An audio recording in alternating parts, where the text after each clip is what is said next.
la famille Soul Stories. On a une histoire d'amour à vous faire fondre le cœur aujourd'hui. On s'y jette et vous, de quelle ville regardez-vous? La pluie dans les banlieues de Détroit cette nuit-là tombait lourdement, comme un rideau de fer. L'eau s'abattait sur le pare-brise de la vieille Honda de Kiana Lopez, faisant gémir les essuie-glaces. L'horloge du tableau de bord affichait minuit 47. Le parking de la station-service était désert.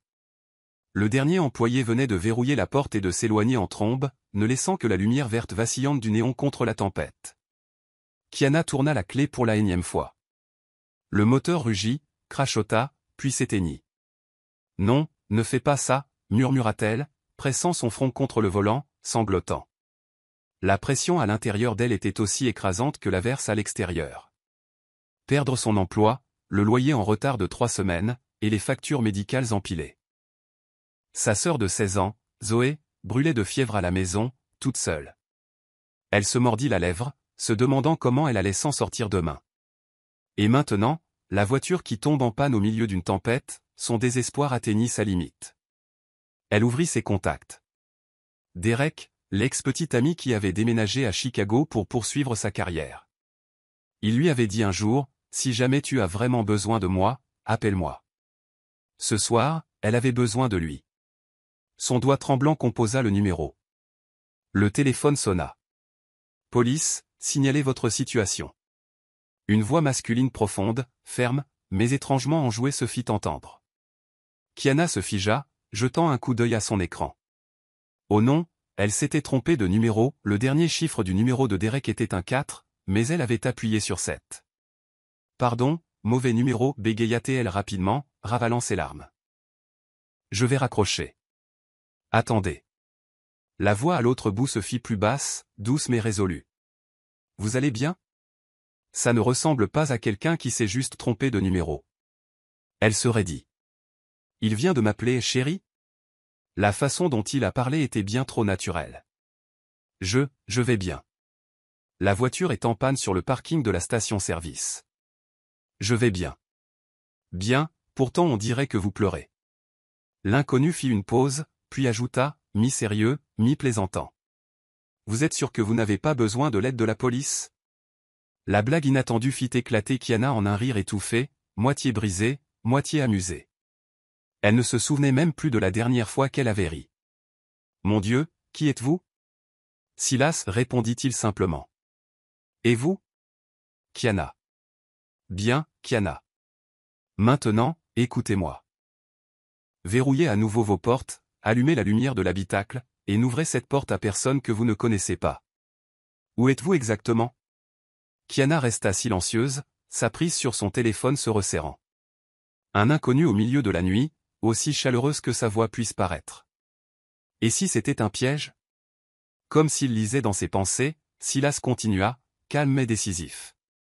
Kiana, si vous avez peur que je vous piège, partagez votre position avec quelqu'un en qui vous avez confiance.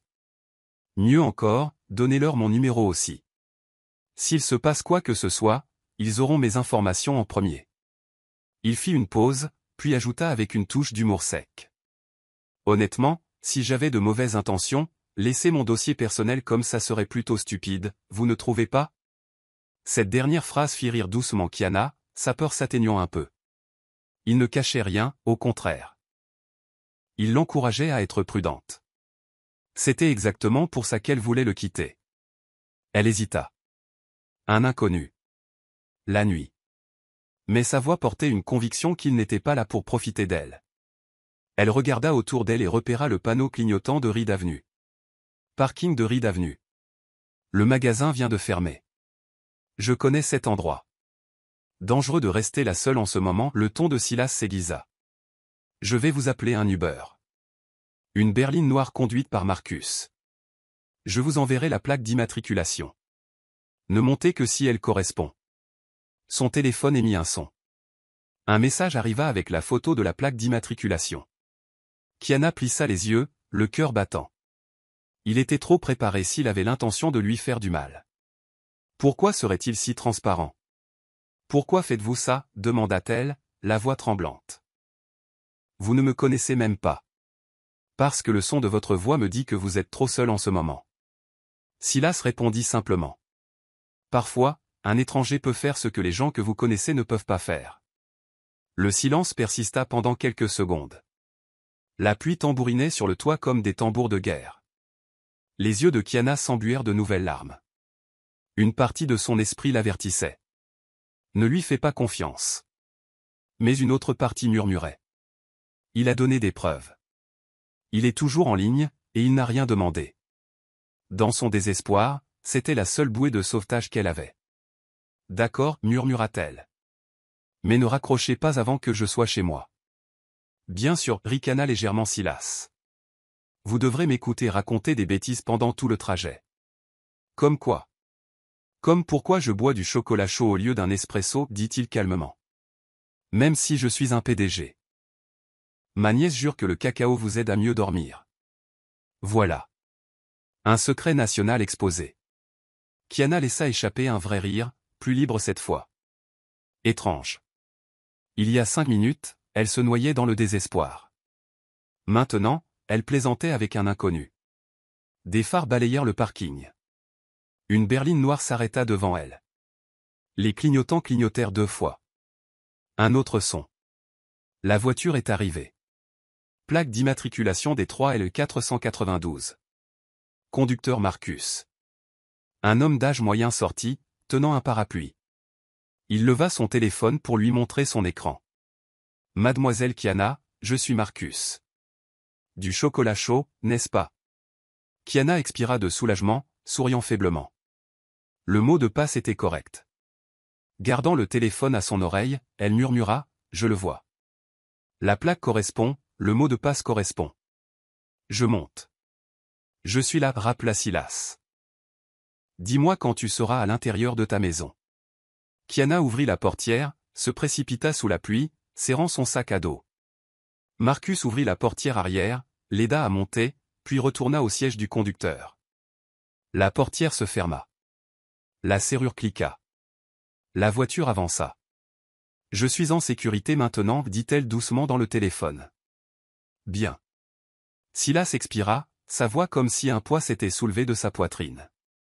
Je reste en ligne jusqu'à ce que tu verrouilles ta porte d'entrée. Dehors, Détroit se brouillait sous des nappes de pluie. Mais à l'intérieur du cœur de Kiana, une petite lumière chaude vacilla. Un mauvais numéro, une voix inconnue, mais c'était devenu sa bouée de sauvetage dans la nuit la plus sombre. Elle sourit, se penchant en arrière contre le siège, murmurant « Merci, officier 1080 ». À l'autre bout, Silas rit. Et quelque part ailleurs dans la ville, un homme qu'elle n'avait jamais rencontré se tenait près de la fenêtre de son bureau en hauteur, souriant pour la première fois depuis de longs, sombres mois. La nuit de Détroit était toujours grise et orageuse, mais quelque part en elle, 2 inconnus venaient d'être liés par un fil très réel. Le lendemain matin, une pâle lumière du soleil se glissa à travers les stores usés, se répandant sur le sol humide du salon. Kiana se réveilla sur le canapé, son cou endolori d'avoir dormi recroquevillé. Sur la table à proximité, Zoé dormait encore profondément, sa respiration rauquemait sa fièvre plus basse que la nuit précédente. Au moment où Kiana posa un bol de soupe réchauffée, son téléphone vibra.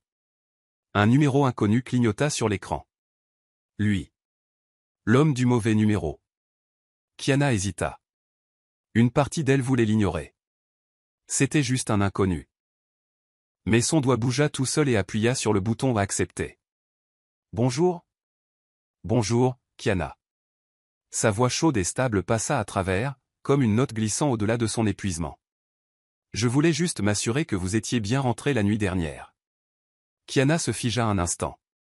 L'inquiétude d'un inconnu fit battre son cœur, mais elle garda sa garde levée. Je suis rentré. Tout va bien. Vous n'aviez pas besoin d'appeler. Je sais que je n'avais pas besoin, mais je le voulais. La réponse de Silas était calme, comme si c'était la chose la plus naturelle au monde. De plus, vous me devez toujours une tasse de chocolat chaud.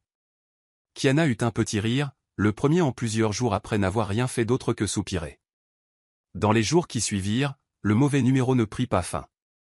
Le lundi soir, le téléphone vibra à nouveau. Kiana fixa l'écran, hésita, puis répondit. « Qu'est-ce que vous faites ?»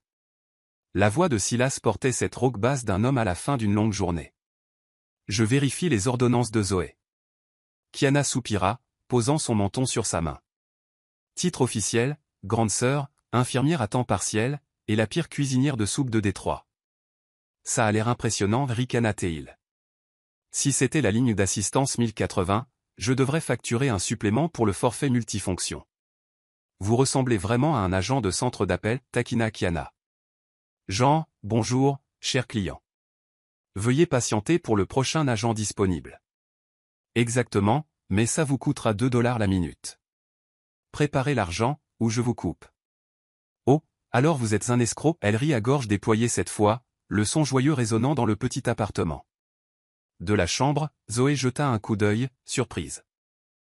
Ça faisait longtemps que sa sœur n'avait pas eu l'air si heureuse. Les appels devinrent une habitude. Au début, Kiana se disait juste quelques mots, puis raccrochait. Mais à chaque fois, les minutes s'étiraient en 1 heure, puis 2, puis 3. Ils échangeaient des fragments de leur vie ordinaire. Kiana admit qu'elle avait un jour rêvé de terminer un diplôme en commerce et d'obtenir un emploi décent, mais la survie et le soin de Zoé l'en avaient éloigné. Silas partagea qu'il avait aussi été un jour enterré dans des feuilles de calcul interminables et des réunions consécutives. Alors, qu'est-ce que vous faites, exactement, demanda Kiana une nuit pluvieuse, écoutant l'averse contre les fenêtres. Du travail de bureau, répondit Silas après une brève pause. Toute la journée, à fixer des chiffres et des documents? Rien de glamour. D'après la façon dont vous le décrivez, j'imagine un gars devant un clavier jusqu'à 2 heures du matin, un café froid à côté de son coude, les cheveux en bataille comme un nid d'oiseau. En plein dans le mille, il éclata de rire. Vous êtes vraiment doué pour deviner. Kiana rit avec lui. Dans son esprit, il était plus un employé de bureau épuisé qu'un héros mystérieux. Et étrangement, cela la mettait à l'aise.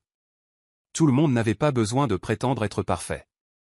Une autre nuit, après que Zoé se soit endormie profondément, Kiana était recroquevillée à la table de la cuisine. Des papiers et des factures en retard étalés devant elle. La voix de Silas vint doucement du haut-parleur. Si vous pouviez faire n'importe quoi sans vous soucier de l'argent, ce serait quoi? Elle resta silencieuse pendant un long moment, puis soupira. Je retournerai à l'école, je finirai mon diplôme en commerce. J'aimerais travailler dans une vraie entreprise où ma voix compte. Mais les rêves sont comme de vieilles voitures. Quand elles tombent en panne, vous les laissez juste sur le bord de la route. Les vieilles voitures peuvent être réparées, dit lentement Silas. Les rêves aussi. Il suffit de quelqu'un qui est prêt à écouter le moteur crachoter, à remplacer les bougies, peut-être à ajouter un peu de carburant. L'étrange métaphore fit rire Kiana à travers ses larmes, à la fois triste et chaleureux. Vous devriez quitter le travail de bureau et démarrer une ligne d'assistance thérapeutique. Je suis déjà en train de la planifier. Elle s'appellera Silas 1080. Forfait de base, je m'assieds et j'écoute vos plaintes. Forfait premium, je raconte de mauvaises blagues jusqu'à ce que vous riez. Je crois que je suis déjà abonné au forfait premium, murmura-t-elle timidement, les joues en feu, bien que son cœur se sente plus léger. Jour après jour, les appels devinrent leur lieu de rencontre invisible. Kiana attendait la sonnerie une fois que Zoé s'était endormie. Silas trouvait du réconfort dans sa voix, une évasion de son appartement silencieux en hauteur. Ils ne s'étaient jamais rencontrés, pourtant chaque blague, chaque soupir partagé rapprochait un peu la grande ville de Détroit. Tous deux savaient que ce n'était plus juste un mauvais numéro. C'était un fil fragile mais résistant. Deux inconnus se connectant par rien de plus qu'une voix, mais atteignant les coins les plus profonds de la vie de l'autre. Une autre nuit pluvieuse à Détroit. Les gouttes de pluie frappaient régulièrement sur le toit en tôle déformé de l'appartement, se mêlant au tout rauque venant de la pièce d'à accent grave côté. Kiana était assise sur le canapé avec son ordinateur portable sur ses genoux, l'écran rempli de chiffres financiers qui n'avaient rien à voir avec elle, si ce n'est qu'ils étaient tous rouges. Ses doigts tremblaient en cliquant sur le prix croissant des médicaments. Dans la chambre, la fièvre de Zoé avait baissé pour l'instant, grâce au tout dernier antifièvre de la maison. Mais Kiana savait que d'ici demain, peut-être même dans quelques heures, elle remonterait. Et le médicament était trop cher. Son téléphone vibra. Silas, vous êtes encore réveillé? Sa voix était basse et rauque, comme s'il avait eu une longue journée aussi. Quelqu'un a de l'insomnie. Elle essaya de faire passer ça pour une blague, bien que sa gorge se sente serrée. En fait, je calcule les frais médicaux de Zoé. Il y eut un silence à l'autre bout. Puis la voix de Silas s'adoucit. Dites-moi. Kiana se mordit la lèvre. Depuis qu'elle avait rencontré cet inconnu à travers une voix, elle avait déjà partagé plus que ce à quoi elle s'était attendue. Mais l'argent. L'argent était encore une chose honteuse à admettre. Même ainsi, son silence patient ressemblait à un encouragement silencieux. Les médicaments de Zoé. Ils sont trop chers. L'assurance ne les couvre pas. J'ai tout essayé, mais elle expira, sa voix se brisant. Je déteste le dire à voix haute. J'ai l'impression de me plaindre. Non, la réponse de Silas fut ferme. Vous ne vous plaignez pas. Vous vous battez. Il y a une différence. Les mots firent picoter les yeux de Kiana. Personne n'avait appelé ses efforts un combat depuis très longtemps. Le lendemain, Kiana emmena Zoé à la Mercy Clinic, un endroit de quartier modeste qui facturait toujours des frais élevés pour les patients non assurés. Elle se prépara à argumenter, à supplier, à plaider pour un plan de paiement. Mais le médecin qui les rencontra était un homme d'âge moyen avec des cheveux poivre et sel et un sourire doux. « Bonjour. Vous devez être Zoé. » Il se pencha gentiment. « On m'a parlé de votre cas. Ne vous inquiétez pas. Nous allons nous occuper de tout. » Parlez ? Kiana cligna des yeux. « Mais je ne me suis inscrite à rien. Nous avons un fonds d'aide aux patients, expliqua le médecin. L'examen d'aujourd'hui et les médicaments sont tous couverts.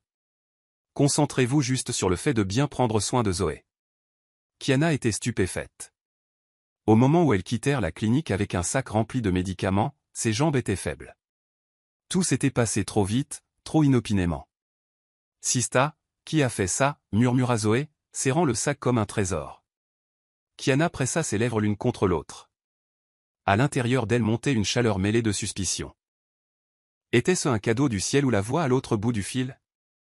Cette nuit-là, Zoé étant endormie, Kiana s'assit près de la fenêtre, écoutant la pluie et composa le numéro familier.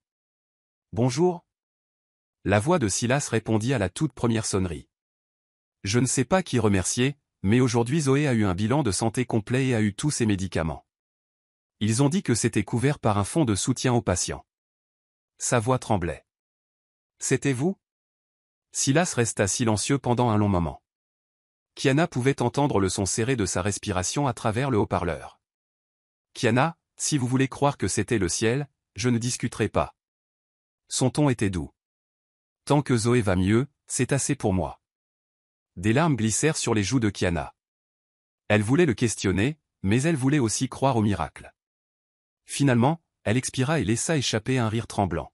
« Alors j'imagine que le ciel a décroché le téléphone. Si c'est le cas, je devrais commencer à facturer le forfait et ligne d'assistance des anges. » Silas la taquina gentiment et son léger rire apaisa son cœur. 2 jours plus tard, un livreur frappa à leur porte. Quand Kiana ouvrit, elle trouva une petite boîte emballée dans du papier craft.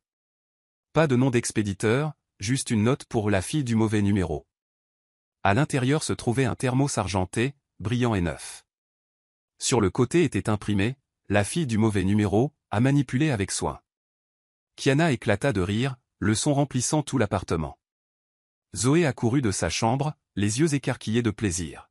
« Qui te l'a donné ?»« Aucune idée, répondit Kiana, les joues rouges, mais je dirais quelqu'un avec beaucoup trop de temps libre. » Elle ouvrit le couvercle, le doux parfum du cacao fraîchement préparé s'élevait encore, chaud, de l'intérieur. Un petit bout de papier était scotché sous le couvercle, bois-le pendant qu'il est chaud, et Kiana rit jusqu'à ce que des larmes coulent de ses yeux. Pour la première fois depuis des mois, son cœur se sentait plus léger que l'air. Cette nuit-là, elle appela Silas, sa voix encore brillante de rire. « Et, ligne d'assistance 1080, vous venez de lancer un nouveau service? La livraison de thermos à domicile? » C'est ça, forfait premium, un thermos personnalisé rempli de cacao, 5 $ la minute d'appel. Mon Dieu, les tarifs augmentent vite. Elle se mordit la lèvre pour cacher un autre fou rire. Je devrais appeler la police pour fraude. Allez-y, mais n'oubliez pas, renvoyez le thermos. Pas question. Kiana serra le thermos contre elle, souriant. Ils rirent tous les deux, leurs voix se mêlant au son de la pluie à l'extérieur de la fenêtre, comme une mélodie joyeuse contre le poids de la vie. Plus tard cette nuit-là, après que Zoé se soit endormie profondément, Kiana s'assit seule sur le canapé, le thermos à côté d'elle. Elle but une gorgée de cacao, la chaleur se répandant dans sa poitrine. Les mots « la fille du mauvais numéro » luisaient faiblement sous la lumière de la lampe. Elle ne savait pas vraiment qui était Silas, comment il vivait, ou ce qu'il faisait dans la vie. Mais au milieu de ces journées épuisantes, sa voix autrefois étrangère était devenue un réconfort constant. Et ce petit cadeau idiot, aussi petit soit-il, lui faisait sentir qu'elle n'était plus seule dans le combat. Kiana pencha sa tête contre le coussin et murmura, « Peut-être que les anges n'ont pas d'ailes. Peut-être qu'ils ont juste des voix chaleureuses et de mauvaises blagues. » De l'autre côté de la ville, Silas posa son téléphone sur une table en verre, regardant la tempête. Un sourire effleura ses lèvres. La première fois depuis longtemps qu'il avait ressenti quelque chose de proche de l'espoir. Une semaine plus tard, Kiana se tenait devant la tour Pinacle, le soleil du matin se reflétant sur ses murs de verre vertigineux la fit plisser les yeux. Ce n'était pas juste un immeuble de bureaux. Pour elle, cela ressemblait à un château de gratte-ciel pour les riches. « Mon Dieu, qu'est-ce que je fais ici » murmura-t-elle, serrant la vieille pochette du marché aux puces dans sa main, douloureusement consciente des sacs à main de marque qui passaient devant elle. Ce matin-là, Zoé l'avait renvoyée avec un sourire. « Amuse-toi bien au travail, Sista, et ne te perds pas dans le labyrinthe des riches. » Puis elle avait éclaté de rire. Kiana avait serré les dents. Seule une vraie sœur pouvait être aussi impitoyable. Elle inspira profondément avant de pousser la porte en verre. À la réception, une femme des ressources humaines nommée Hélène sourit et lui tendit un uniforme impeccable. « Voici votre poste. C'est simple. Accueillez les invités, répondez aux appels, donnez des indications. Ne vous inquiétez pas, vous vous y ferez vite. » Kiana hocha la tête, son cœur battant comme un tambour. Ce n'était pas juste un emploi. C'était une chance. Sa première vraie chance après des mois de chômage et de dettes. Presque sans réfléchir, elle sortit son téléphone et tapa un message rapide à son étranger familier. « Souhaite-moi bonne chance pour mon nouveau travail. » « Attends, en fait, j'imagine que je me le souhaite à moi-même. » Elle l'envoya et rougit immédiatement. Pourquoi partageait-elle ça avec quelqu'un qu'elle n'avait jamais rencontré? L'écran s'illumina quelques secondes plus tard. « Tu vas t'en sortir. Fais-moi confiance. » Kiana fixa les mots et soudain, la moitié de son anxiété disparut. « Fais-moi confiance. » 3 mots simples, mais ils semblaient être un bonbon qui fondait, doux et apaisant dans son estomac. Sa première journée s'avéra être une expérience chaotique. Un client japonais qui ne parlait pas anglais lui tendit une carte froissée. Une femme blonde cria parce que la machine à café du 12e étage était en panne, comme si c'était de la faute de la réceptionniste. Puis un stagiaire perdu demanda, où est la salle 1502, dans une tour qui n'avait que 40 étages. À l'heure du déjeuner, Kiana était épuisée, affalée sur sa chaise avec un soupir. Instinctivement, elle envoya un message à Silas. Il s'avère qu'être réceptionniste, c'est comme gérer un aéroport international. La seule différence, c'est que je n'ai pas de haut-parleur. La réponse fut instantanée. Si tu en avais un, que dirais-tu? Kiana renifla, ses pouces volants. Attention passagers, femme blonde du 12e étage, veuillez monter à bord de votre vol pour la planète Mars et n'oubliez pas d'apporter votre café. Un emoji qui rit revint en réponse. Dans les jours qui suivirent, l'habitude persista. Salutations du matin, mise à jour du chaos du déjeuner, souhait de bonne nuit. Kiana commença à voir les messages de Silas comme de petites doses de vitamines pour son esprit. Quand elle se plaignait qu'un client impoli avait failli la faire pleurer, il écrivit, ne laisse personne ternir l'éclat de la réceptionniste vedette de la tour Pinacle. Quand elle prit une photo secrète de sa boîte à lunch bon marché, il répondit, ton sandwich à $2 a l'air bien meilleur que le steak à $200 que j'ai eu une fois dans un endroit chic. Kiana rit si fort qu'elle faillit se faire prendre en train de texter sous son bureau. Un soir après son service, elle marchait vers l'arrêt de bus. Le panorama de Détroit scintillait de lumière, le vent humide de la nuit. Son téléphone vibra. Tu es fatiguée. Elle s'appuya contre un lampadaire, souriant. Fatiguée mais heureuse. J'ai l'impression d'être enfin sur le premier échelon de l'échelle. Cette fois, Silas appela au lieu de texter. Sa voix profonde portait une tendresse à laquelle elle n'était pas habituée. Je savais que tu y arriverais. Honnêtement, t'entendre parler de ta première journée me donne l'impression de recommencer aussi. Kiana resta silencieuse, son cœur tremblant. Un étranger, pourtant il parvenait à la faire se sentir moins seule. Tu sais, elle rit pour masquer l'émotion. Ta voix commence à ressembler à celle d'un coach de motivation à la radio. Alors demain, je devrais facturer un supplément. 3$ la minute, forfait coach spirituel premium. Oh mon Dieu, tu as plus de forfaits d'abonnement qu'une compagnie de téléphone. Kiana secoua la tête en riant. Ces conversations évoluèrent progressivement en plus qu'un simple badinage ou un défoulement. Chaque message portait une touche de soin doux, un peu de chaleur timide, des fragments de sentiments non nommés. Une nuit, alors que Zoé dessinait dans sa chambre, Kiana tenait son thermos fille du mauvais numéro sur le balcon et envoya un message à Silas. As-tu déjà pensé qu'un mauvais numéro pourrait se transformer en une habitude comme celle-ci? Il répondit après une pause, quel numéro? Mais si je pouvais, je voudrais que ce soit une habitude pour la vie. Kiana se figea, fixant l'écran. Une brume légère tombait et les lampadaires s'estompaient. Son cœur fit un bond. Elle tapa avec des doigts tremblants. Et, tu flirtes? Qui sait? La réponse vint avec un émoji clin d'œil. Kiana éclata de rire, pressant le thermos chaud contre sa joue rougie. Sur le côté, les mots fille du mauvais numéro brillaient doucement sous la lumière du balcon. Cette nuit-là, même après que les lumières furent éteintes et que Zoé fut endormie, Kiana resta agitée. Le dernier message de Silas brillait encore dans son esprit. Je voudrais que ce soit une habitude pour la vie. Elle sourit dans le noir. Un inconnu sans visage, n'existant que par une voix et une série de messages, était en quelque sorte devenu son plus grand soutien dans ce difficile chapitre de sa vie. Juste avant de s'endormir, elle murmura, peut-être un mauvais numéro, mais le bon pour la vie. Un matin frais à Détroit. La tour Pinacle se dressait comme une aiguille d'acier perçant les nuages gris. Kiana entra dans le vaste hall de verre, titubant légèrement dans les talons aux empruntés à sa voisine. Elle se sentait comme si elle marchait sur une corde raide. Ce matin-là, Hélène avait appelé. Réunion du conseil aujourd'hui. Beaucoup d'invités importants. Sois prête à les accueillir. Kiana avait failli laisser tomber son badge de personnel sous le coup de la panique. D'accord, garde ton calme. Tu es la réceptionniste. La déesse de la réception, se murmura-t-elle, s'injectant du courage. À 9h précises, les grandes portes de l'ascenseur s'ouvrirent. Un groupe de personnes en sortit, leurs costumes impeccables et leurs chaussures cirées. Au milieu d'eux se tenait un homme grand avec de larges épaules et des cheveux foncés soigneusement coiffés. Sa démarche était calme, mais son regard perçant fit taire tout le hall. Kiana baissa la tête dans un salut poli et se tourna pour retourner à son bureau quand. Cette voix. Le dossier de chaîne sera reporté à la semaine prochaine, et je veux le rapport du matin d'ici 17h. Le cœur de Kiana tressaillit violemment. Cette voix. Trop familière, trop proche. Elle leva les yeux. L'homme s'arrêta, se tourna, et leurs regards se croisèrent. Une seconde. 2. 3. Le monde s'arrêta. Sa bouche s'ouvrit. C'était lui. Silas. L'homme qui lui avait parlé nuit après nuit. Celui qui lui avait envoyé le thermos fille du mauvais numéro. Sauf que le badge épinglé à la poche de son costume indiquait clairement, Silas Grant, PDG.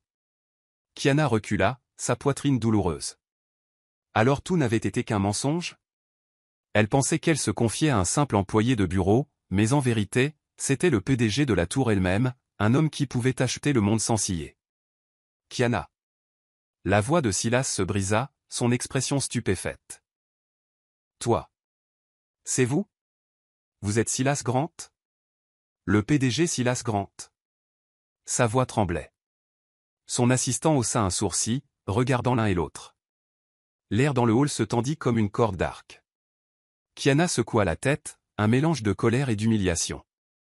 Alors, tout ce temps, vous vous êtes caché de moi. Vous m'avez écouté parler de dettes, de médicaments, de mes larmes, pendant que vous étiez assis là-haut, au dernier étage de cette tour, avec un empire entre les mains. Ce n'était pas comme ça. Silas fit un pas en avant, mais elle recula. Alors quoi? Un passe-temps? Papoter avec une fille désespérée qui s'est trompée de numéro pour tuer votre ennui. Kiana força un rire amer, bien que ses lèvres tremblaient. Les yeux de Silas piquaient.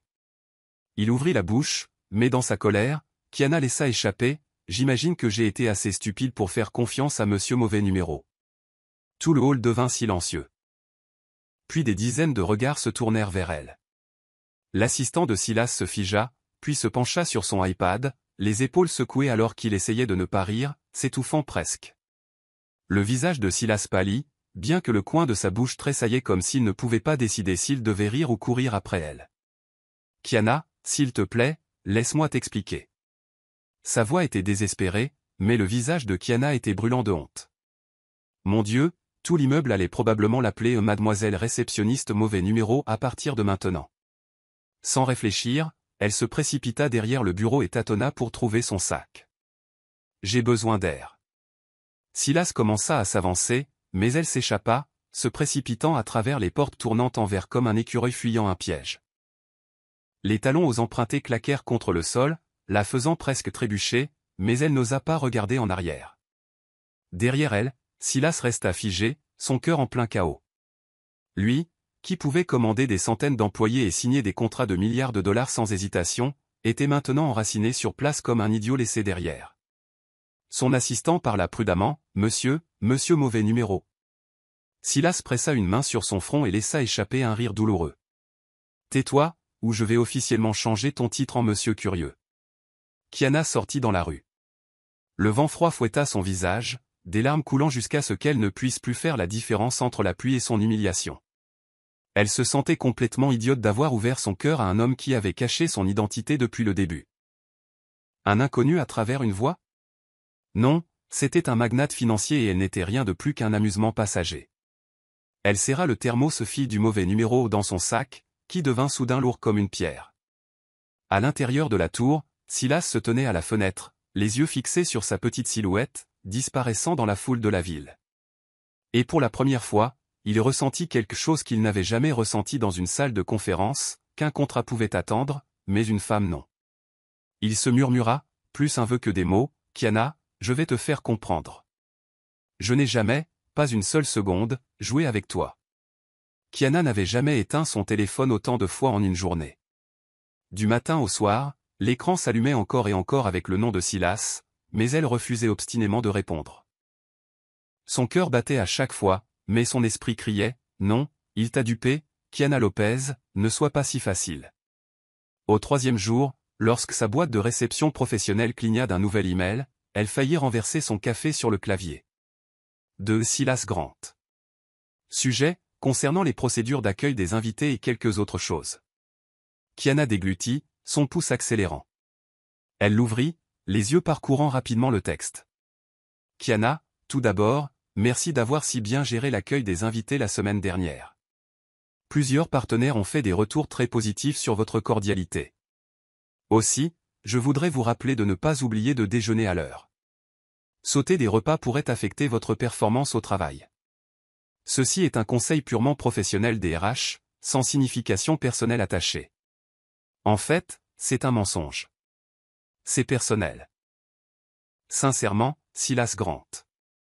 Kiana eut un petit rire, puis fronça immédiatement les sourcils. Mon Dieu, quel genre de PDG écrit un email qui ressemble à une note d'amour maladroite? Murmura-t-elle, bien que ses joues rougissent. Ce soir-là, Zoé posa son menton sur ses mains, regardant sa sœur rire seule devant l'écran. Et, tu es fâché contre ton petit ami pas encore officiel? Kiana s'étouffa. Ne dis pas de bêtises. C'est un PDG, et je ne suis qu'une simple réceptionniste. Et alors? Zoé haussa les épaules. Il tient toujours à toi. Je peux le voir comme le jour. Tu es à la fois fâché et il te manque. Tu as éteint ton téléphone et tu fais la tête, mais un email te fait sourire. Tu penses que je suis aveugle? Kiana lui lança un oreiller. Zoé éclata de rire, se roulant sur le canapé. Mais quand la porte de la chambre se ferma, Kiana s'assit en silence, le bout de ses doigts caressant les mots « N'oublie pas de déjeuner ». Son cœur s'adoucit. Aussi en colère qu'elle puisse être, il lui manquait tout de même. Pendant ce temps, à travers Détroit, une élégante berline noire roulait sur les rues pavées. Marcus tenait le volant avec assurance. Sur le siège arrière, Silas était assis tranquillement, les yeux fixés sur l'écran rempli d'appels sans réponse. Marcus s'éclaircit la gorge. Toujours pas de réponse, monsieur Grant? Silas se pencha en arrière, expirant. Tu sais ce qui est le pire, Marcus? Je peux négocier avec les requins les plus coriaces de Wall Street, mais je ne peux pas convaincre une femme que je pense ce que je dis. Marcus sourit faiblement, gardant les yeux sur la route. En fait, c'est la beauté de la chose. Vous êtes habitué à ce que les gens soient d'abord attirés par votre argent et votre pouvoir. Mais cette fille, tout ce qu'elle a vu, c'était une voix. Silas se tut, puis hocha lentement la tête. Exactement. Avec elle, je n'étais pas un PDG. J'étais juste monsieur mauvais numéro. Et je ne me suis jamais senti aussi moi-même. Marcus ricana doucement. Si vous voulez, je pourrais par hasard la prendre en charge une autre nuit de pluie. Silas laissa échapper un rire impuissant. Non. Laisse-la choisir. Je veux que Kiana croie que peu importe qui je suis, ce que je ressens pour elle est réel. Dans le rétroviseur, Marcus aperçut un spectacle rare, son patron souriant faiblement, mais avec de l'inquiétude dans les yeux de l'homme le plus puissant de la ville. Cette nuit-là, Kiana se retourna dans son lit. Son téléphone était juste à côté de son oreiller, son écran noir et silencieux. Elle était en colère mais agitée. Les mots de Zoé de Pluto continuaient de tourner dans son esprit. « Ton petit ami pas encore officiel » murmura-t-elle dans le noir. « M. Mauvais numéro, vous m'avez complètement bouleversé. » À travers la ville, Silas était assis seul dans son pantouse froid, la lumière jaune de la lampe étirant son ombre sur le mur. Il ouvrit son ordinateur portable, le curseur clignotant sur un email vierge. Lentement, il tapa « Kiana, je ne m'attends pas à ce que tu me pardonnes tout de suite. J'espère seulement que tu croiras que tout ce que j'ai dit, chaque appel, chaque rire, était réel. Si tu peux, donne-moi une chance de m'expliquer. Pas en tant que PDG, mais en tant qu'homme qui est tombé amoureux de ta voix. » Il resta assis longtemps, fixant les mots. Finalement, il ne l'envoya pas. À la place, il tapa un court message.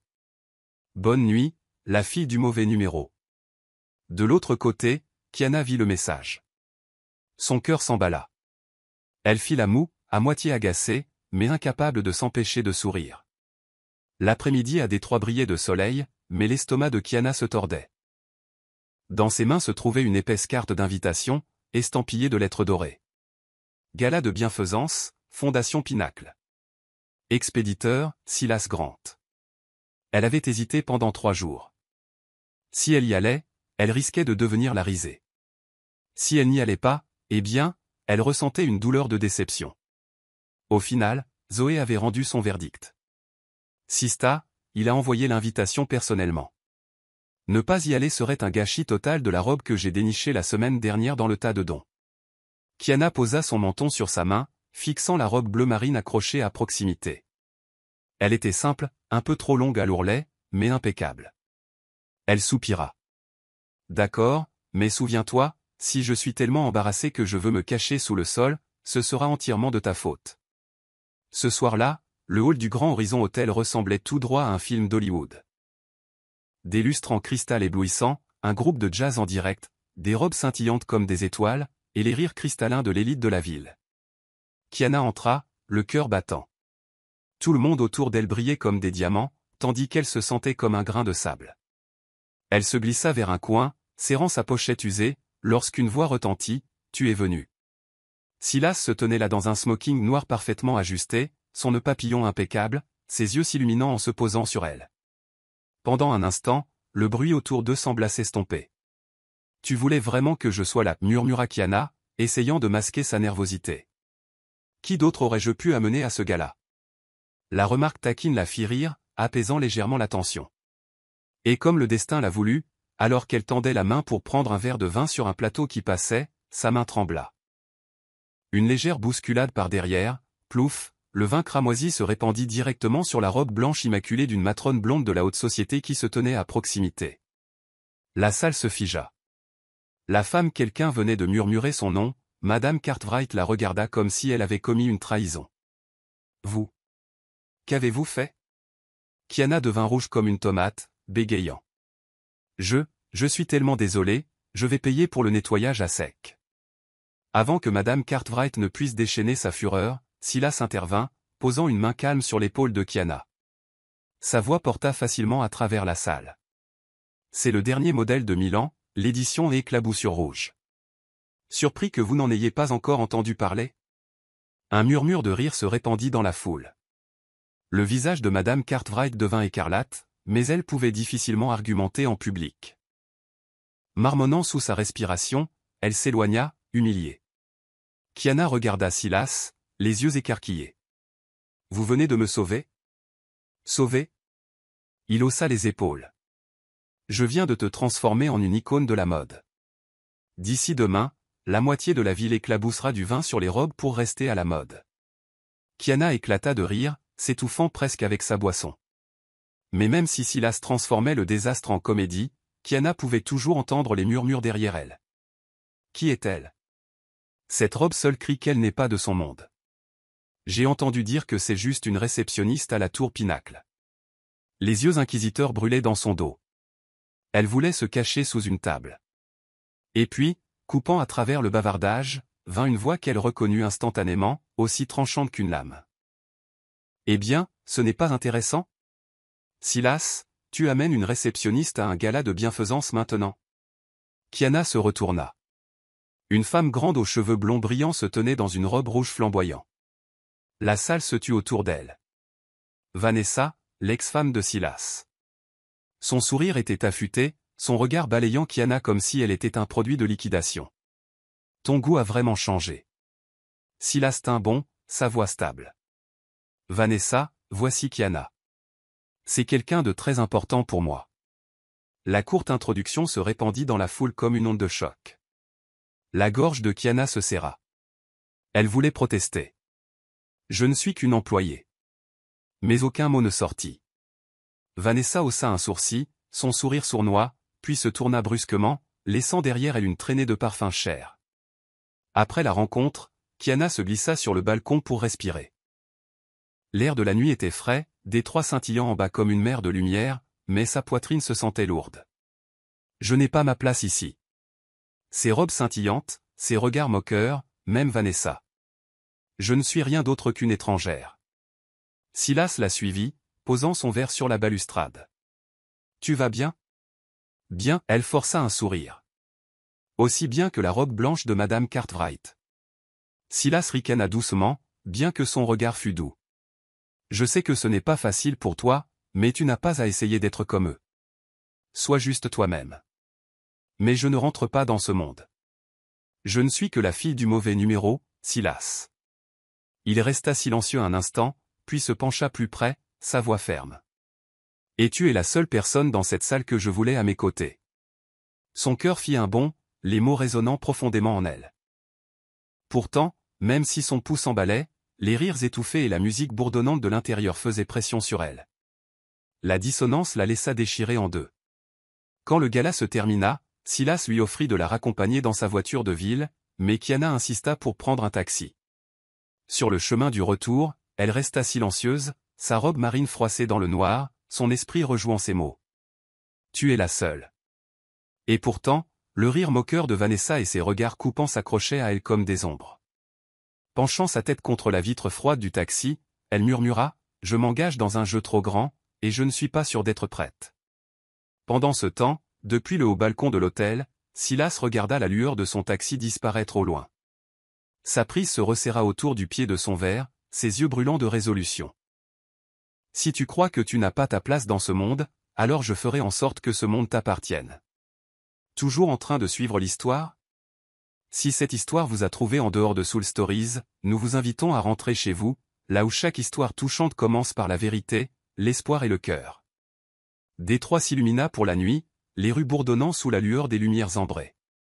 Kiana marchait rapidement le long du trottoir, son cœur encore agité après le gala de bienfaisance. Sur son téléphone, un message non lu de Silas restait, « Je sais que je te dois une explication. Donne-moi une chance de dire la vérité. » Demain soir, 19h, Bella's Italian sur Pine Street. Si tu ne viens pas, je resterai assis là jusqu'à ce qu'il ferme. Elle avait l'intention de l'ignorer, mais toute la journée au travail, chaque fois que ses yeux se posaient sur le thermos fil du mauvais numéro sur son bureau, son cœur s'adoucissait. C'est pourquoi, maintenant, elle se retrouvait debout devant le petit restaurant italien de Bella, niché entre deux immeubles usés. Son enseigne au néon vacillait, tandis que l'arôme de pizza et de sauce tomate flottait dans l'air du soir. Kiana poussa la porte, pas de lustre, pas de robe scintillante, juste des tables en bois, des nappes à carreaux rouges et blancs, et l'odeur du pain à l'ail chaud. Dans un coin, Silas l'attendait déjà. Le smoking impeccable avait disparu, il portait une chemise bleu foncé retroussée, sa cravate glissée dans sa poche. Un Silas très différent, plus simple, voire humain. Il se leva d'un bond quand il la vit, son sourire teinté d'un soupçon de gêne. « Tu es venu. Je suis seulement là pour entendre ton explication. » Kiana croisa les bras, gardant sa garde levée. « Et je vais tout te dire, dit Silas, faisant signe au serveur. Mais d'abord, commandons une pizza. Si nous devons partager des secrets, nous pourrions aussi bien avoir du fromage et du vin comme témoins. » La phrase était suffisamment ludique pour faire bouger le coin de ses lèvres vers le haut, bien qu'elle se forçât rapidement à redevenir sérieuse. Avec un vin rouge scintillant à la lueur des bougies, Silas prit une profonde inspiration et commença, « Tu sais, les gens me regardent et voient un PDG, quelqu'un qui a plus qu'il n'en aura jamais besoin. Cependant, la vérité est que j'ai commencé avec rien. Mon père est parti quand j'avais 8 ans. Ma mère travaillait comme femme de ménage, nettoyant des maisons pour que je puisse aller à l'école. » Kiana resta silencieuse, les yeux écarquillés. J'ai eu des emplois de plongeur, de voiturier, et de livreur de journaux. Parfois, je n'avais que de quoi m'acheter un morceau de pain sec.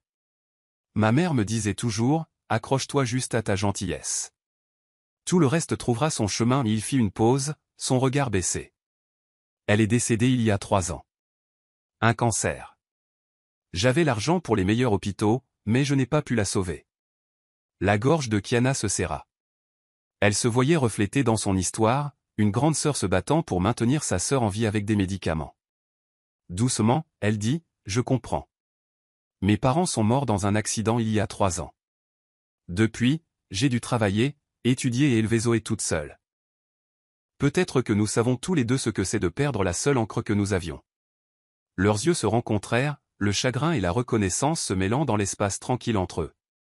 Silas sirota son vin, puis continua. Quand l'entreprise a décollé, j'ai cru que j'avais tout.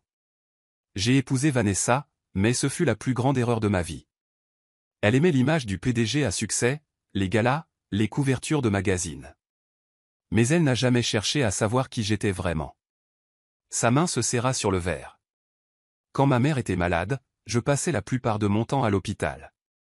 Vanessa s'est sentie abandonnée. Elle a demandé le divorce. La presse m'a dépeint comme un homme incapable d'amour. Mais la vérité est que je n'avais jamais aimé la bonne personne. Kiana baissa le regard. Ces mots ne sonnaient pas comme des excuses d'un homme riche. Ils étaient bruts, même maladroits. Le PDG froid des magazines semblait maintenant plus un homme confessant des échecs à une simple fille de l'autre côté de la table. Elle laissa échapper un petit rire, à moitié amer, à moitié chaleureux. C'est drôle, je pensais que vous n'étiez qu'un homme riche jouant avec mon malheur pour le plaisir. Il s'avère que vous aussi, vous avez lutté, perdu et été seul. Silas hocha la tête, ses yeux sincères. Oui, et à partir de la nuit où tu as composé le mauvais numéro, tu as brisé ce vide. Tu n'as pas vu le PDG Grant. Tu as juste entendu une voix, et je ne pouvais pas supporter de perdre ça. L'air entre eux s'adoucit. Le serveur arriva avec une pizza fumante, le fromage bouillonnant et doré. Kiana prit sa fourchette, mais Silas sourit. Une fourchette et un couteau pour une pizza? Allez, c'est un restaurant italien de famille, la fille du mauvais numéro. Elle rit, déchirant une tranche avec ses mains. Pour la première fois depuis des semaines, elle se sentait à l'aise, comme si elle partageait un dîner avec un ami, pas un puissant dirigeant. La pizza disparut lentement alors qu'ils échangeaient des histoires. Des livres préférés, des souvenirs d'enfance embarrassants. Kiana avoua qu'elle avait une fois vendu des biscuits pour une collecte de fonds à l'école, mais qu'elle en avait mangé la moitié elle-même. Silas se plia de rire, admettant qu'à 16 ans, il avait falsifié la signature de sa mère juste pour obtenir un petit boulot. Enfin, il ne restait qu'une seule tranche, petite et dégoulinante de fromage. Les deux tendirent la main en même temps. « C'est la mienne » s'écria Kiana. « Non, la mienne. » Le privilège du PDG, la dernière tranche. PDG avide, elle rit, la tirant vers elle. Il tint bon, tirant en arrière, leurs yeux se rencontrèrent, des sourires effleurant leurs lèvres. Et puis, ni l'un ni l'autre ne surent quand cela se produisit, mais la pizza fut oubliée. L'espace entre eux se referma. Leurs lèvres s'effleurèrent légèrement, puis s'approfondir en un baiser. Le léger goût de tomate et de fromage, maladroit mais chaleureux. Kiana recula, les joues en feu. On vient de s'embrasser sur une tranche de pizza. Silas ricana doucement, les yeux brillants. Alors remercie la pizza, elle est plus intelligente que moi. Ils éclatèrent tous les deux de rire, leur rire se mêlant à la musique italienne grinçante qui jouait sur la vieille radio dans le coin. Quand ils quittèrent Belaès, les lampadaires de Détroit projetaient des halos dorés sur les trottoirs mouillés par la pluie. Silas la raccompagna jusqu'à un taxi, tenant la porte ouverte, son regard s'attardant. « Je ne promets pas d'être parfait, mais je promets que tout ce que tu as vu ce soir. Mon enfance, mes erreurs, mon chagrin. C'est le vrai moi. » Kiana resta silencieuse, mais alors que le taxi s'éloignait, elle jeta un coup d'œil en arrière, murmurant « Merci d'être honnête. » Silas resta à regarder jusqu'à ce que la voiture disparaisse, l'espoir gonflant dans sa poitrine. Cette nuit-là, Kiana se coucha, serrant le thermos fil du mauvais numéro, son cœur battant la chamade. Elle savait que les choses ne seraient pas simples, que Vanessa et le monde de la haute société attendaient toujours de la juger, mais ce baiser maladroit sur une tranche de pizza avait laissé sa marque. Pour la première fois depuis des années, elle s'autorisa à espérer quelque chose de différent. Et Silas, seul dans son vaste Penthouse, sourit doucement pour lui-même. Pour lui, ce baiser n'était pas seulement une émotion passagère, c'était un vœu silencieux. À partir d'un mauvais numéro, il pouvait écrire une histoire entière, la bonne. Le lundi matin, au moment où Kiana entra dans la tour Pinacle, elle sentit que quelque chose n'allait pas. Ses collègues étaient regroupés sur leur téléphone, chuchotant, la regardant avec un mélange de curiosité et de pitié. Hélène, la responsable des RH, se précipita vers elle, le visage crispé. « Kiana, ne fais pas attention. » Les tabloïds recommencent avec leurs titres à sensation. Le cœur de Kiana s'emballa. Elle attrapa un journal sur le bureau de la réception. De grosses lettres criaient sur la couverture, la nouvelle petite amie du PDG Silas Grant n'est qu'une réceptionniste qui a composé le mauvais numéro. Croqueuse de diamants ou romance de contes de fées? En dessous, il y avait une photo granuleuse. Elle et Silas sortant du restaurant italien de Bella la semaine dernière, souriant comme des idiots. L'article ajouta de l'huile sur le feu.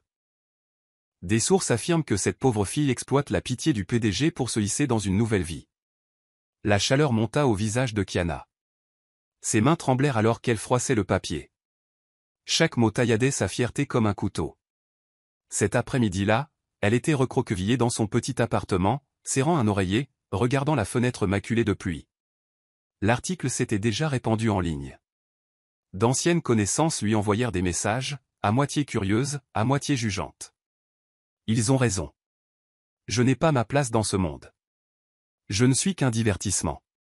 Elle se leva soudainement, attrapa une petite valise et commença à y fourrer des vêtements. La pensée jaillit. Démissionne. Laisse Silas. Laisse tout tomber. Puis vint le coup de poing à sa porte. Kiana, ouvre la porte. Sa poitrine se serra. La voix de Silas. Va-t'en, cria-t-elle. Je ne veux plus te voir. Si tu n'ouvres pas cette porte, j'appelle un serrurier.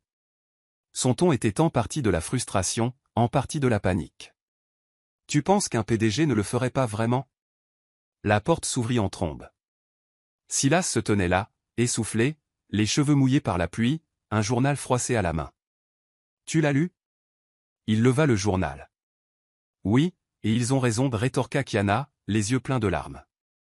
Je ne suis que la fille du mauvais numéro, et vous êtes le riche PDG. Tout le monde pense que je me sers de vous. Silas s'approcha, saisissant ses épaules. Écoute. Si tu cherches de l'or, alors cette mine d'or se donne à toi, volontairement. C'est compris. Kiana se figea, puis éclata de rire à travers ses larmes. Tu as une idée de la stupidité de ce que tu dis? Stupide, peut-être, mais honnête. Ses yeux se fixèrent sur les siens. Tu ne prends rien de moi. C'est moi qui ai besoin de toi. Elle se détourna, la voix brisée, mais je suis épuisé. Épuisé par les regards, les ragots, même par Vanessa. À ce nom, la mâchoire de Silas se serra. Vanessa ne signifie rien. Elle n'est amère que parce que pour la première fois, je suis amoureux de quelqu'un de réel. Kiana resta silencieuse, son cœur toujours déchiré. C'est alors que la porte de la chambre s'entr'ouvrit. Zoé passa sa tête, les cheveux en bataille, des taches d'encre sur sa joue. Vous deux, vous allez arrêter de jouer une télénovela dans le salon toute la nuit? Je n'arrive pas à étudier. Kiana rougit. Silas s'éclaircit la gorge, reculant d'un pas. Zoé croisa les bras, regardant sa sœur. As-tu oublié qui était là la nuit où ta voiture est tombée en panne à la station-service? Qui t'a appelé un Uber? Qui s'est inquiété pour mes médicaments?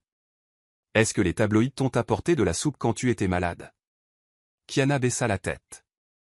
Les murs autour de son cœur entêté commencèrent à s'effriter. Zoé se tourna vers Silas. Et toi, si tu tiens vraiment à ma sœur, sois patient. Ne la laisse pas s'enfuir à cause de quelques articles à sensation. Silas sourit doucement, inclinant la tête dans un geste de gratitude. La pièce tomba dans le silence. Finalement, Kiana laissa la valise tomber de sa main. Sa voix trembla. Je ne sais pas si je peux gérer cette pression. Silas s'approcha, prenant doucement sa main. Alors laisse-moi la gérer avec toi. Seul, c'est épuisant. Mais deux personnes ensemble, c'est différent. Fais-moi confiance. Ses yeux brillaient de détermination, rien à voir avec le PDG froid des couvertures de magazines. C'était l'homme qui était resté en ligne pendant des heures juste pour l'entendre soupirer. Kiana laissa échapper un rire tremblant, des larmes glissant sur ses joues. Monsieur mauvais numéro, vous me faites trop souffrir. Silas se pencha, pressant un baiser sur son front. Alors laisse-moi te faire souffrir un peu plus, mais seulement la souffrance qui vient avec l'amour. Marché conclu. Elle rit à travers ses larmes, se sentant plus légère que depuis des jours. De la chambre, Zoé cria, dis juste oui pour que je puisse dormir. Les deux éclatèrent de rire, la tension se transformant en chaleur. Cette nuit-là, en raccompagnant Silas à la porte, Kiana murmura, je suis toujours en colère, mais je vais essayer de te faire confiance une fois de plus. Silas serra sa main, les yeux brillants. Une fois de plus, c'est tout ce dont j'ai besoin. Je le rendrai éternel.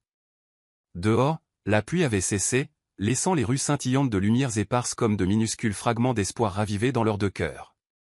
La pluie tombait sur Détroit comme si elle essayait de laver les ennuis de la ville.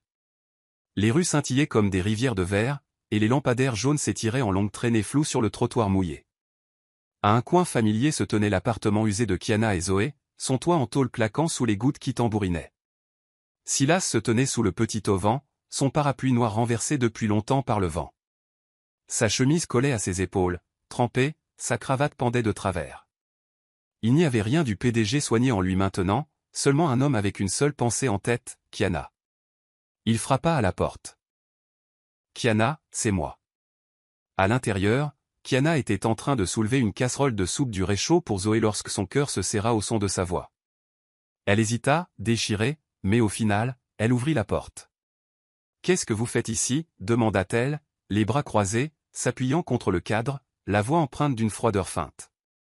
La pluie goûtait du front de Silas alors qu'il reprenait son souffle. « Pour dire tout ce que je n'ai pas pu dire. Si tu veux toujours que je parte après ça, je partirai. » Kiana fronça les sourcils, puis lui tourna le dos. « Entre. » Rester sous la pluie comme ça est stupide. Ils s'assirent dans le petit salon, la lumière jaune de la lampe se répandant sur le vieux canapé. La douce toux de Zoé venant de l'autre pièce rendait le silence encore plus pesant. Silas prit une longue inspiration, les yeux brillants malgré sa fatigue. « Kiana, je sais que tu as l'impression de ne pas avoir ta place dans mon monde, mais écoute-moi. Je ne t'aime pas pour qui tu es aux yeux des autres ou pour ta situation. Je t'aime pour toi, pour la façon dont tu t'occupes de Zoé, pour la façon dont tu souris même quand tu es épuisé, même pour la façon dont tu m'appelles M mauvais numéro au point. » Kiana se mordit la lèvre, « Mais tu es un PDG et moi, je ne suis qu'une fille qui s'est trompée de numéro. Les tabloïds avaient raison, nous sommes trop différents. » Silas secoua la tête, sa voix rauque. « Je n'ai pas besoin de quelqu'un qui soit approprié selon leurs critères. J'ai besoin de quelqu'un qui me voit vraiment. Et tu l'as fait dès la toute première nuit. Tu ne t'es pas soucié de savoir si j'étais riche ou pauvre. Tu as juste écouté, partagé et ri. Je ne peux pas perdre ça à cause de gros titres. » Elle resta immobile, son cœur s'adoucissant. La vérité dans ses yeux ne laissait aucune place au doute. Ce n'était pas que des mots. Des larmes glissèrent sur les joues de Kiana. Sais-tu à quel point j'ai eu peur? Peur d'être une blague, peur que tu te lasses de moi et que je me retrouve avec rien d'autre que l'humiliation. Silas tendit doucement la main vers ses mains tremblantes. Je ne peux pas promettre de faire taire le monde, mais je promets de te protéger chaque jour, chaque heure, non pas par culpabilité, mais par amour. Parce que je t'aime, Kiana Lopez. Son cœur se fendit. Elle leva les yeux, humides. Tu viens de dire que tu m'aimes? Oui. Silas sourit, la voix tremblant comme s'il craignait un rejet. Pas le PDG Silas Grant, juste un homme si seul qu'il s'est accroché à un mauvais numéro. Et cet homme t'a aimé dès le tout premier instant où il t'a entendu rire à travers tes larmes. De la chambre, Zoé toussa délibérément, puis cria. Vous allez continuer à jouer une telenovela dans le salon toute la nuit? Allez dehors. Certains d'entre nous essaient de dormir. Kiana rit à travers ses larmes. Le regard de Silas la tenait, intense, inébranlable, ensemble comme s'ils étaient tirés par un fil invisible. Ils se levèrent et sortirent sous l'auvent. La pluie tombait encore fort. Kiana inclina son visage vers le ciel, laissant les gouttes fraîches la laver. Silas la serra contre lui, ses bras se resserrant autour d'elle. Je suis désolé de t'avoir fait douter de moi, mais à partir de maintenant, si tu me laisses faire, je prouverai chaque jour que tu es la seule dont j'ai besoin. Kiana enroula ses bras autour de lui, posant sa tête sur son épaule. J'ai toujours peur, mais je te fais confiance, monsieur mauvais numéro. Ils rirent en même temps, leur voix se mêlant à la pluie, lavant des jours de tension. Dans ce moment de tendresse, Silas éternua soudainement bruyamment. Puis de nouveau. Atchoum. Atchoum. Kiana sursauta d'alarme. Oh mon Dieu, tu viens de faire la confession la plus romantique, et maintenant tu ressembles à un chat éternuant et trempé. Silas s'essuya le visage, riant entre deux éternuements. Si je tombe malade, ce sera de ta faute. Ta faute pour m'avoir fait tomber amoureuse d'un PDG grippé. Kiana se plia en deux de rire, les larmes se mélangeant à la pluie. Elle repoussa doucement ses cheveux mouillés. D'accord, j'accepte la responsabilité, mais si tu as le nez qui coule demain, ne t'attends pas à ce que je t'achète des mouchoirs. Silas sourit, les yeux brillants suffisamment pour percer la tempête. Il se pencha, rien ne le retenant cette fois. Leurs lèvres se rencontrèrent sous la pluie de Détroit. Doux, maladroit, parfait. Quand ils revinrent à l'intérieur, trempés de la tête aux pieds, Zoé se redressa avec un soupir dramatique. Eh bien, c'est réglé. Vous êtes officiellement ensemble. Je suis le témoin. Kiana rougit furieusement. Silas ricana, serrant sa main fermement. Dehors, la pluie tombait encore, mais à l'intérieur de ce petit appartement, quelque chose de nouveau avait commencé. Un amour né d'un mauvais numéro, de larmes, de rires et même de quelques éternuements inarrêtables. Un an passa en un clin d'œil. Le ciel de Détroit oscillait toujours entre la pluie et le soleil, mais pour Kiana, chaque jour apportait maintenant une paix qu'elle pensait ne jamais avoir. De la réceptionniste nerveuse qu'elle était autrefois, Kiana était devenue une assistante de gestion de projet à la Tour Pinacle. Elle connaissait presque chaque client par son nom, maîtrisait les procédures et pouvait même tenir tête dans les réunions. Hélène, autrefois sa responsable, maintenant une amie proche et une mentor, la taquinait souvent, je savais que ton sourire t'amènerait loin. Il a même battu les subventions du PDG, tu sais. Kiana ne faisait que rire, mais à l'intérieur, elle était remplie de fierté. Son succès ne lui avait pas été donné parce qu'elle était la petite amie du PDG. Il venait de sa propre persévérance et de ses efforts, jour après jour. Pendant ce temps, Zoé était plus en forme que jamais. Les toux incessantes avaient disparu, remplacées par des yeux brillants et le sourire radieux qu'elle affichait en agitant une lettre d'acceptation. Une bourse d'études d'art d'été dans une école prestigieuse. Elle se précipita dans la maison, montrant fièrement chaque croquis, chaque photographie. Regarde, Sista, si ma première exposition est un succès, toi et Silas vous devez venir avec un bouquet géant, promis. Kiana serra sa petite sœur dans ses bras, submergée par l'émotion. Cela faisait si longtemps qu'elle ne pouvait pas rire aussi librement. La maison que Kiana et Silas partageaient maintenant n'était ni un pantoux scintillant ni le vieil appartement exigu, mais une maison de banlieue chaleureuse. Dans le jardin, Zoé s'occupait de pots de tomates. Dans le salon, des bougies parfumées à la vanille vacillaient doucement. Les soirées étaient souvent animées par des disputes ludiques. C'est définitivement à ton tour de faire la vaisselle. Kiana posa ses mains sur ses hanches, brandissant un tablier comme un drapeau. Pas question, je me souviens clairement que tu as perdu le pari hier, rétorqua Silas, son ton de PDG ressemblant plus à celui d'un écolier boudeur. Les PDG doivent aussi jouer franc jeu, ou veux-tu que je te signale à Marcus et qu'il fasse l'arbitre? C'est alors que Marcus entra, portant un sac de pain. Le vieux chauffeur secoua la tête, ricanant. Vous deux, vous vous disputez comme des écoliers. Passez-moi ça, je ferai la vaisselle. Non, crièrent Kiana et Silas à l'unisson. Au final, Silas fut celui qui se retrouva à porter des gants en caoutchouc à l'évier, frottant pendant que Kiana se tenait debout, les bras croisés, souriant en triomphe. Tu vois, même le puissant PDG perd à la fin. Marcus sirota son thé, se penchant vers Zoé pour murmurer. Je n'aurais jamais pensé que je finirais par être l'oncle Dan. Mais honnêtement, écouter ces deux-là se disputer pour de la vaisselle sale vaut n'importe quelle journée de conduite. Zoé et Kiana éclatèrent de rire. Silas fit semblant de bouder, bien qu'un sourire se dessinait au coin de ses lèvres. La vie ensemble n'était pas seulement faite de querelles de cuisine. Certains matins, Silas se précipitait pour préparer des documents, et Kiana lui tendait un café chaud dans son thermos cabossé. Celui toujours gravé et fille du mauvais numéro, sa peinture écaillée. Il le tenait comme un trésor, souriant. Ce mauvais numéro m'a donné une famille. Les nuits tranquilles, ils s'asseyaient ensemble sur le porche, écoutant la pluie pendant que Zoé partageait ses rêves de devenir artiste. Silas disait généralement peu de choses, se contentant de serrer doucement la main de Kiana comme pour lui rappeler qu'il n'allait nulle part. Un soir d'automne, alors qu'ils étaient tous les trois allongés dans le salon, des boîtes de pizza éparpillées, Zoé demanda soudainement, « Alors, quand est-ce que vous vous mariez ?» Kiana faillit s'étouffer avec sa tranche. « Zoé, quelle est cette question ?» Silas haussa un sourcil, un sourire malicieux jouant sur ses lèvres. « Bonne question. » Exactement, intervint Marcus, feignant le sérieux. « En tant que votre oncle, j'ai besoin de savoir pour pouvoir préparer mon costume. » Le visage de Kiana devint écarlate alors qu'elle le cachait dans un coussin de canapé. « Pourquoi tout le monde dans cette maison fait équipe contre moi ?» Silas tira doucement sa main, sa voix à la fois sincère et taquine. « Je pense que nous devrions commencer à planifier. Rien d'extravagant, juste quelque chose de chaleureux, quelque chose qui te dira, à toi et à Zoé, que vous aurez toujours votre place ici. » Son regard s'adoucit.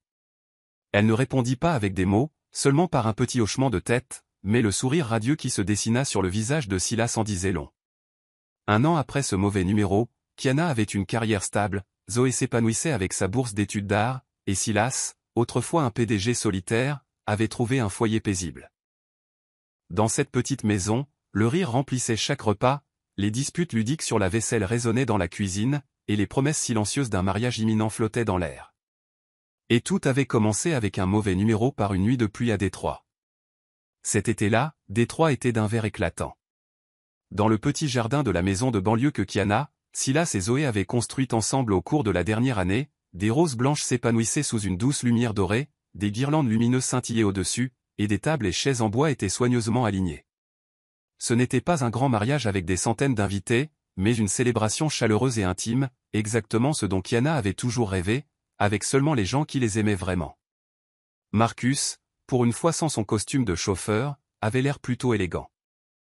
Ajustant le microphone avec un sourire, il murmura, « Patron Grant, aujourd'hui tu n'as pas de réunion à 10 heures ou de rapport en 5 minutes. Aujourd'hui appartient à Kiana. » Silas ricana, hochant la tête, son regard déjà fixé au bout de l'allée parsemée de fleurs, où Kiana attendait. La musique du piano flottait dans le jardin alors que les invités se levaient. Kiana apparut dans une simple robe blanche, sans prétention mais rayonnante. À côté d'elle, Zoé rayonnait en tant que demoiselle d'honneur dans une robe bleu pastel, les yeux pétillants de joie. Silas retint sa respiration. Son cœur battait la chamade, tout comme la première fois où il avait entendu la voix de Kiana par cette nuit pluvieuse. Alors que le couple avançait dans l'allée, quelques employés de la tour Pinacle se chuchotaient, retenant à peine leur rire. C'est définitivement la meilleure affaire du patron. Ouais, il a composé le mauvais numéro et a conclu le contrat de sa vie. Le groupe éclata de rire. Silas leur lança un regard de fausse réprimande, mais même lui ne pouvait cacher son sourire. Kiana entendit, les joues brûlantes, mais elle rit aussi. Alors que la cérémonie touchait à sa fin, Zoé s'avança et prit le microphone. La foule se tut, regardant l'adolescente de 17 ans avec des yeux pleins d'attente. Bonjour tout le monde. Je suis Zoé, la sœur de la mariée. J'ai juste quelques mots à dire aujourd'hui. Elle s'éclaircit la gorge, provoquant le rire de la foule. Si ce n'était pas pour ce mauvais numéro, ma sœur serait probablement encore célibataire, mangeant des nouilles instantanées dans notre petit appartement. Oh, et me criant dessus parce que j'ai renversé de la peinture sur le sol. Le jardin fut rempli de rire. Zoé continua, sa voix s'adoucissant. Mais grâce à ce mauvais numéro, nous avons Silas. Pas seulement un beau-frère, mais l'homme qui a aidé ma sœur à croire à nouveau en l'amour. Merci de l'aimer et de m'aimer aussi. J'espère que cet appel sera toujours la plus belle erreur de vos vies. Des larmes montèrent aux yeux de Kiana alors qu'elle serrait sa sœur dans ses bras. Silas posa une main tendre sur l'épaule de Zoé. Quand vint le moment des vœux, une douce brise d'été murmura à travers les roses. Silas tenait les mains de Kiana, sa voix profonde, tremblant légèrement. Il y a un an, tu n'étais qu'une voix d'inconnu sous la pluie, mais cette voix m'a tiré de la solitude, m'a donné une famille et m'a fait croire que j'étais encore digne d'amour. Je jure d'être à tes côtés non seulement au soleil, mais à travers chaque tempête de Détroit. Kiana le regarda dans les yeux, ses lèvres tremblantes. J'ai cru un jour qu'un mauvais numéro ne signifiait rien, mais il s'est avéré être l'appel le plus important de ma vie. Tu ne m'aimes pas pour mon passé ou ma situation. Tu m'aimes pour qui je suis. Et je jure de toujours décrocher quand tu appelleras, que ce soit à travers les larmes ou les rires.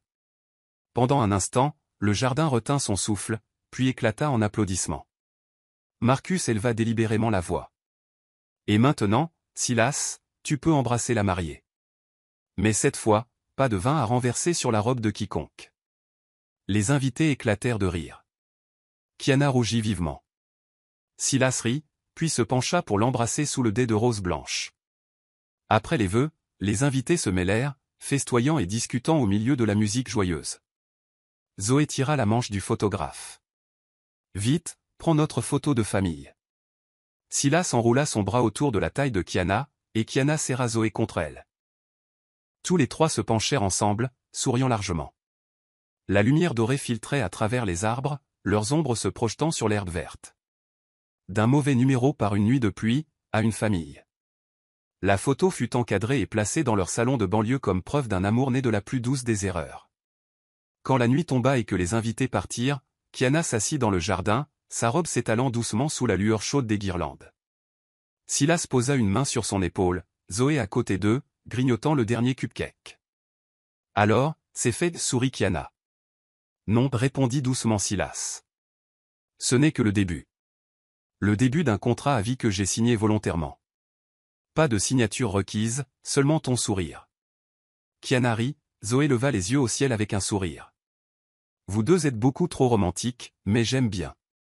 Ils rirent tous ensemble. Au-dessus d'eux, le ciel de Détroit scintillait d'étoiles claires après la pluie, et dans ce rire, une nouvelle famille était en train de s'écrire. Née d'un mauvais numéro, scellée comme un amour pour la vie.